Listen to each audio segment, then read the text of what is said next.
Hello friends, good afternoon. আপনারা কেমন আছেন? আশা করি ভালোই আছেন। আজকে আমি আপনাদের একটা হালকা মাছের ঝোল রান্না করে দেখাবো। রুই মাছের পাতলা ঝোল পেঁপে আলু দিয়ে। এখানে মাছটা নুন হলুদ মাখিয়ে রেখে দিয়েছি, পেঁপে আলু কেটে নিয়েছি, আর আদা আর টমেটো গ্রেট করে নিয়েছি, আর কাঁচা লঙ্কা কেটে নিয়েছি। মাছটা ভেজে নেব। মাছের মাথাটা যেহেতু বড়, তাই মাছের মাথাটাই আগে ভেজে নেব। বাড়িতে মাছের মাথা আসলে আমিই খাই। আমার মাছের মাথা খেতে খুব ভালো লাগে। আমার মেয়ে খেতে চায় না একদম, মেয়েকে অনেকবার বলি কিন্তু খেতে চায় না। হাজব্যান্ডকে মাঝে মধ্যে দিই। বাকি মাছগুলো ভেজে নিলাম। এবার মাছ ভাজার তেলেই জিরে আর শুকনো লঙ্কা ফোড়ন দিয়ে দেবো। তারপর পেঁপে আর আলুটা দিয়ে দেবো। পেঁপে আর আলুটা 5 মিনিট মতো ভালো করে নেড়ে চেড়ে নেব।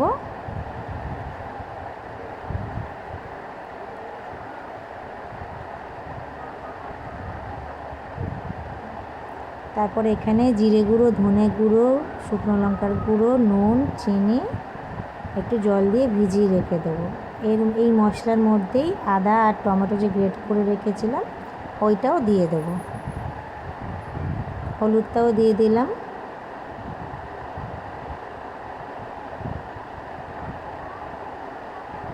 এবার পেঁপে আলুর মধ্যে ওই মশলা গোলাটা দিয়ে দেবো।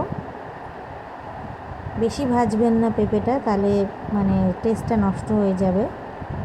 এবার এইটা একটু কষাতে থাকবো যতক্ষণ না তেল ছাড়ে। এই যে তেল ছেড়ে গেছে, পেঁপেটাও সেদ্ধ হয়ে গেছে। এবার পরিমাণ মতো জল দিয়ে দেবো। জল দিয়ে দিলে ভালো করে ফুটে উঠলে মাছগুলো দিয়ে দেবো।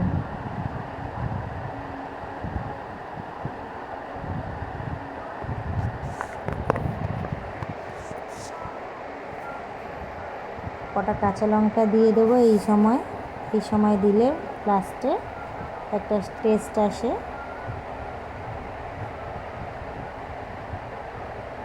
এবার চাপা দিয়ে দিলাম, একটু ভালো করে ফুটে গেলেই রেডি মাছের ঝোল।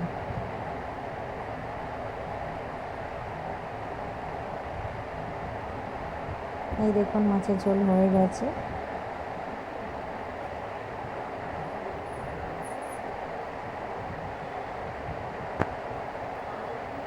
এবার খেতে বসে পড়বো। কুমড়ো, আলু, ঢেঁড়স, উচ্ছে একসাথে ভেজে নিয়েছি, আর মাছের ঝোল। সিম্পল রান্না। আপনারাও খেতে বসে পড়ুন, আমরাও খেতে বসে পড়লাম, আমি আর মেয়ে।